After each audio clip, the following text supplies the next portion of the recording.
Sayangnya negara sebesar ini memiliki wapres yang tidak pernah lulus SMA baik dalam maupun luar negeri.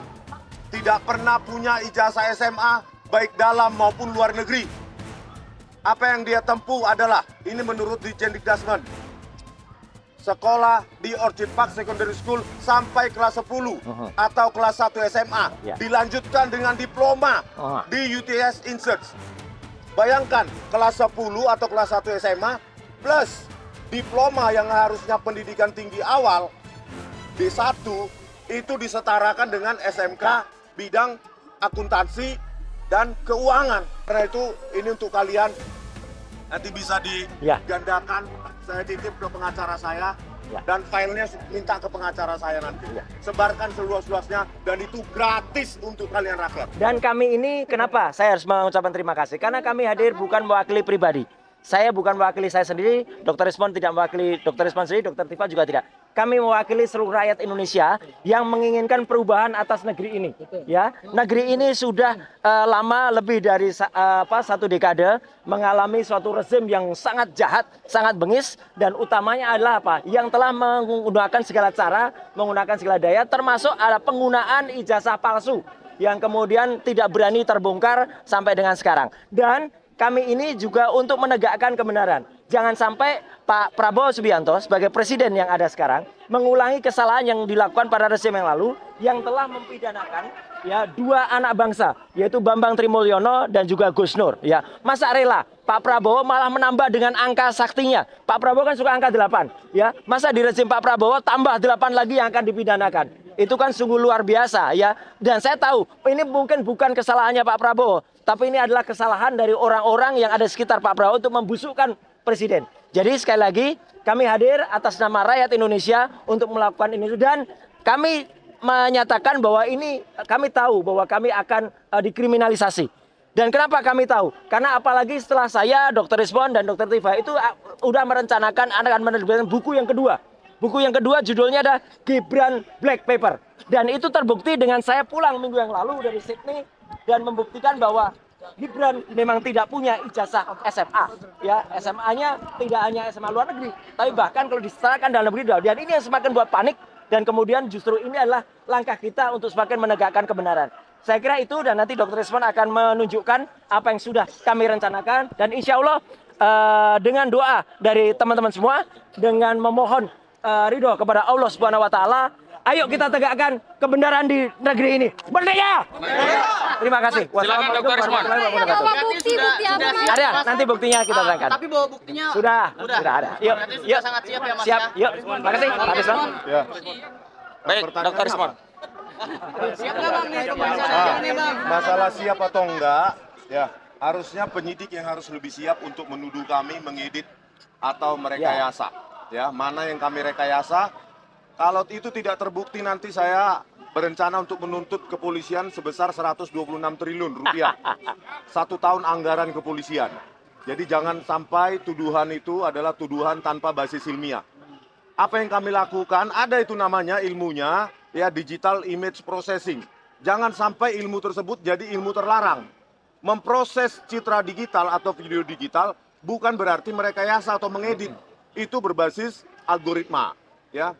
Yang kedua, saya yakin kecepatan penanganan atau penersangkaan ini berketepatan dengan memang gerilya kami dalam membongkar, ya, terutama kepulangan dari Pak Rosuryo dari Sydney. Jadi kami memang sudah berencana, ada draft kasarnya ini, bukunya nanti Gibran Endgame atau Gibran Black Paper terserah. Yang pasti Wapres tak lulus SMA. Data itu kami dapatkan dari mana? Dari Ditjen Dikdasmen sendiri dan temuan faktual yang ditemukan oleh Pak Rosuryo. Oleh karena itu ini akan kita edarkan, kalau bisa gratis ya Mas ya. PDF-nya kalau bisa kita buat gratis, dan ini saya titip kalau mau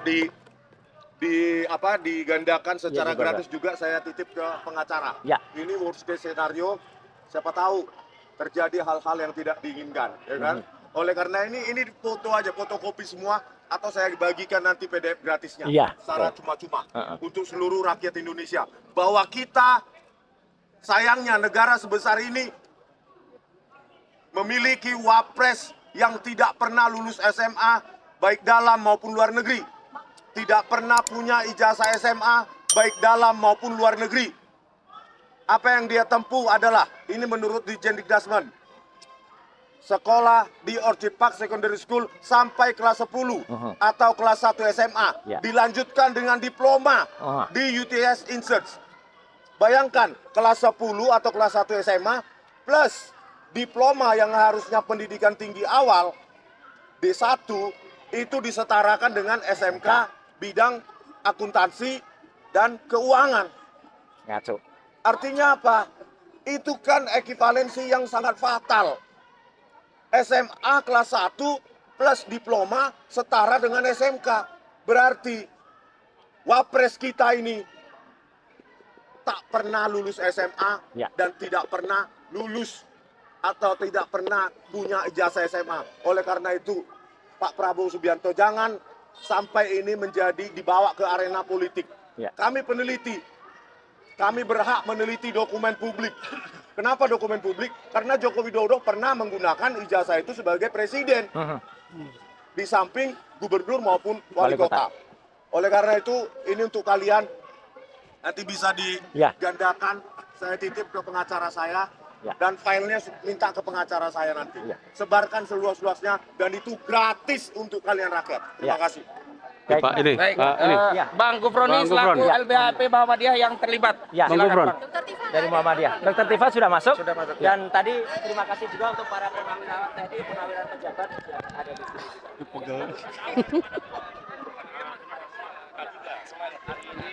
Dari LBH AP pimpinan pusat Muhammadiyah telah secara resmi menjadi kuasa hukum dari Bapak Dr. Roy Suryo dan Bapak Dr. Rismon Syarifat dan tentunya beberapa yang lainnya. Dan insya Allah kami akan menjalankan tugas sebagai kuasa hukum dengan sebaik-baiknya, dengan mengutamakan kredibilitas, integritas, ya, dan tentu saja niat kami menjadi bagian dari kuasa hukum adalah semata-mata ingin Indonesia terbebas dari pengaruh oligarki dan kekuatan dari Joko Widodo. Dan kami merasakan sendiri bahwa persoalan ini memang tidaklah kemudian ini dibawa ke ranah hukum yang kemudian menetapkan 8 orang tersangka.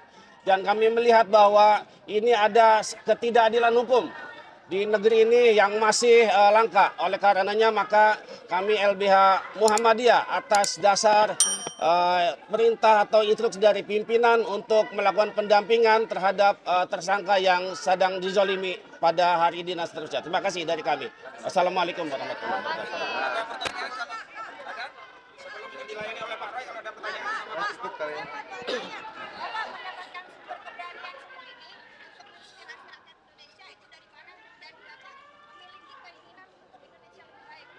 Ya insya Allah apa yang kami lakukan ini adalah bisa bermanfaat untuk mayoritas silent majority.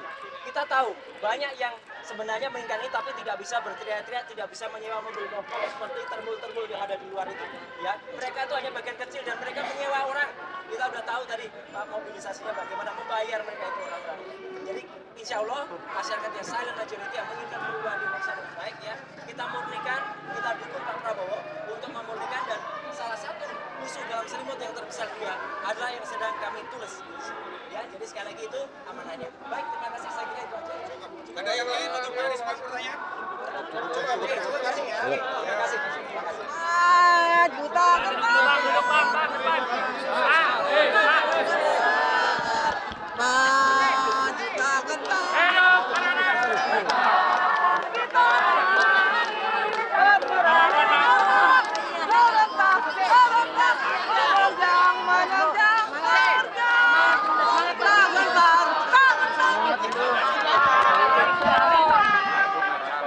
Oke guys.